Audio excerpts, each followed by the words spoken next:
नमस्कार साथियों, स्वागत है आपका हमारे YouTube चैनल लवी ऑफिशियल के इस भावात्मक सफ़र में, जहां हर दिन हम सुनाते हैं ऐसी पौराणिक कथाएं जो न सिर्फ दिल को छू जाती है बल्कि जीवन जीने की राह भी सिखाती है।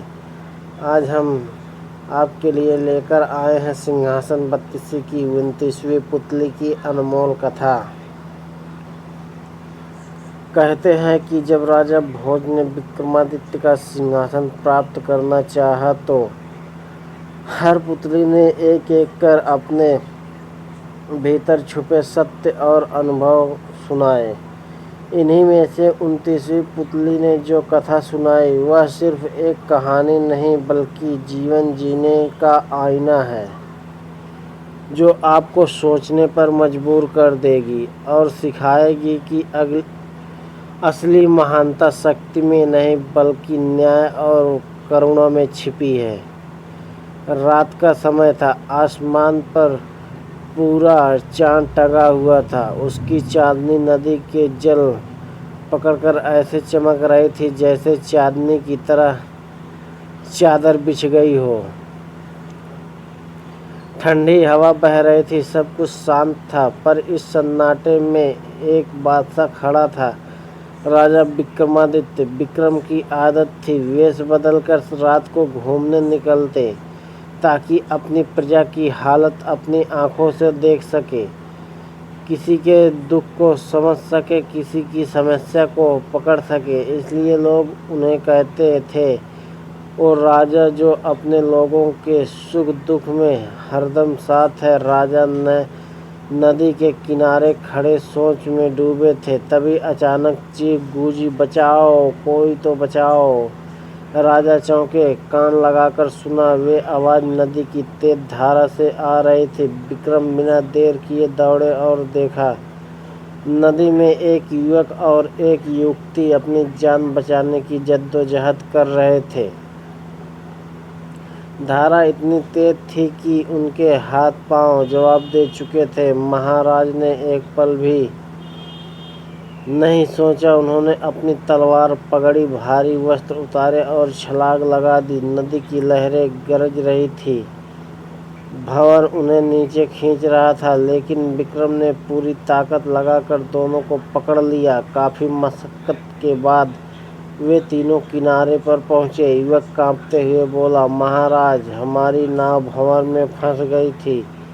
परिवार के सब लोग डूब गए, बस हम दोनों भाई बहन किसी तरह तैर कर निकले। विक्रम ने कंधे पर हाथ रखा, कहा, घबराओ मत, अब तुम मेरे संरक्षण में हो, तुम्हें कुछ नहीं होगा। युवती सुंदर थे, इतनी कि अप्सराएं भी देखकर शर्मा जाए, पर विक्रम की नज़र एक क्षण के लिए भी उसके रूप पर नहीं ठहरी। उन्होंने बस इंसानियत निभाई, एक बहन एक बेटी की तरह बचाया। विक्रम उन्हें अपने साथ लेकर महल पहुंचे। रास्ते में जब प्रहरी झुककर प्रणाम करने लगे तो भाई बहन को पता चला कि ये कोई साधारण आदमी नहीं बल्कि महाराजा धीराज विक्रमादित्य है। वे दोनों भावुक होकर बार बार उनके चरण छूने लगे।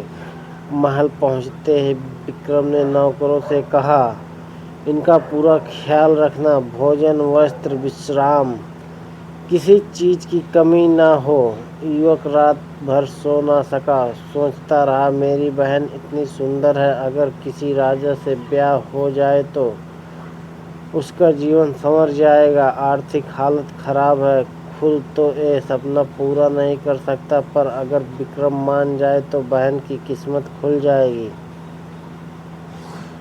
अगले दिन युवक ने बहन को सजाया। जब वह महल पहुंची तो उसका रूप ऐसा था कि देखने वाले की सांस थम जाए। राजा ने हालचाल पूछा और मुस्कुराए। युवक कांपते स्वर में बोला, महाराज, आपने जो कृपा हम पर की है उसका बदला हम कभी नहीं चुका सकते। मेरे पास देने को कुछ नहीं, बस एक छोटा सा उपहार है। राजा ने मुस्कुरा कर कहा, ठीक है, बोलो क्या उपहार देना चाहते हो। युवक ने हिम्मत जुटाई, मेरी बहन को आपके चरणों में समर्पित करता हूँ, उसे रानी बना लीजिए। दरबार में सन्नाटा छा गया। युक्ति लजाकर सिर झुका चुकी थी। विक्रम ने गहरी सांस ली और बोले, नहीं, ये उपहार मैं अलग ढंग से स्वीकारता हूँ। आज से एक कन्या मेरी बहन होगी। मैं इसका ब्याह किसी योग्य वर से पूरे राजसी ठाट बाट के साथ कराऊंगा। युवक दंग रह गया। उसने सोचा था विक्रम उसकी बहन की सुंदरता पर मोहित हो जाएंगे, पर राजा विक्रमादित्य ने साबित कर दिया कि असली राजा वही है जो रूप और वासना से ऊपर उठकर धर्म और मर्यादा निभाए। भाई ने बताया कि उदयगिरी का राजकुमार उदयन उसकी बहन पर मोहित है और विवाह चाहता है।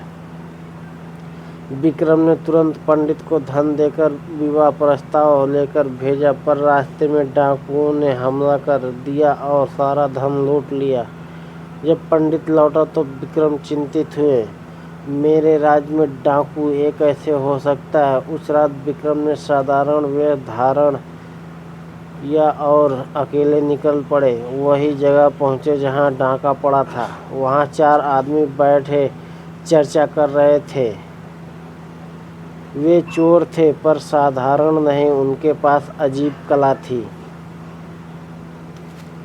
एक शुभ मुहूर्त देखकर चोरी करता, दूसरा जानवरों की भाषा समझता, तीसरा अदृश्य हो जाता, चौथा कोई भी यातना सहकर भी जुबान न खोलता। विक्रम ने चालाकी से कहा, मैं छिपा हुआ खजाना देख सकता हूँ, मुझे भी अपनी टोली में ले लो। चोर खुश हो गए और उन्हें अपना साथी मान लिया। चोरों ने कहा, चलो किसी बड़े खजाने पर हाथ डालते हैं। विक्रम ने भी अपने महल का रास्ता दिखाया। चोर खजाना देखकर फूले न समाये, सब बैग में भरने लगे। लेकिन जैसे ही बाहर निकले, सैनिकों ने घेर लिया। सुबह दरबार में पेश किए गए। चारों कांप रहे थे, सोच रहे थे अब मौत पक्की है। पर जब देखा कि उनका 5वां साथी यानी विक्रम खुद राजा है, तो घुटनों के बल गिर पड़े। विक्रम ने कहा, मैं तुम्हें दंड नहीं दूंगा, पर शर्त यह है कि अब से अपनी कला प्रजा की सेवा में लगाओ, बुराई में नहीं। चारों डाकुओं ने सुधरने की कसम खाई। राजा ने उन्हें अपनी सेना में जगह दी। उदयन का विवाह प्रस्ताव स्वीकार हुआ। शुभ दिन तय हुआ। महल को फूलों से सजाया गया। ढोल नगाड़े बजे, दीप जले, नगरवासी उमड़ पड़े। राजा ने अपनी मुंहबोली बहन का विवाह राजकुमारी जैसी धूमधाम से किया। सबने देखा कि विक्रम ने सचमुच धर्म और मर्यादा का पालन किया। 29वीं पुतली मानवती ने कहा, यही थी मेरे महान राजा विक्रमादित्य की कहानी। उन्होंने सुंदरता को नहीं, बहन के रिश्ते को अपनाया। उन्होंने डाकुओं को मारा नहीं, सुधारा। उन्होंने बहन का विवाह वैसा ही किया जैसा किसी राजकुमारी का होता है।